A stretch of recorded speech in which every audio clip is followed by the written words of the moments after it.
This session is all on fossil-fueled power stations. By the end of this session, you'll be able to describe what happens at each stage of a fossil-fueled power station. The first part of a fossil-fueled power station is the boiler. Now the boiler is full of water. This water is heated up by burning fossil fuels, in this case coal. The water will turn into steam. The steam is then channeled along these pipes towards the next section. The next section is the turbine. The turbine, lots of fans that spin when the steam hits them.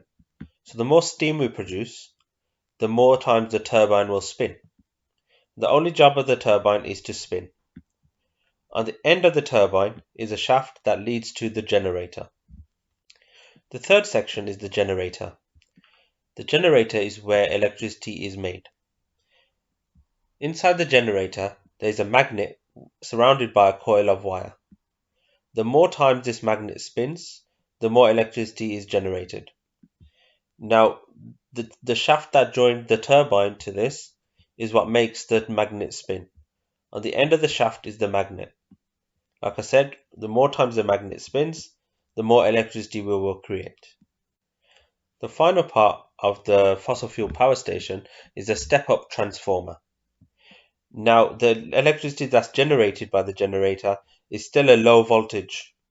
We need to boost this voltage up to 50,000 volts. The way we do this by using a step-up transformer. It has an iron core. This is the iron core, surrounded by some coils of wire. There are less coils of wire going in, more coils of wire going out. A low voltage will come in, a high voltage will come out. The electricity is now ready to go through the national grid. The way that electricity is transported is through pylons, these metal structures, and through power cables. Again, these are made out of copper, excellent electrical conductor.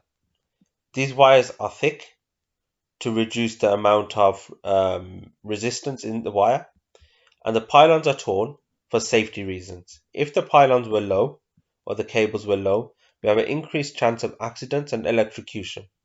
We cannot put these wires in the ground because if we're doing roadworks or something like that and someone hits the wire, they could get electrocuted. So again, for safety reasons, they are put up high.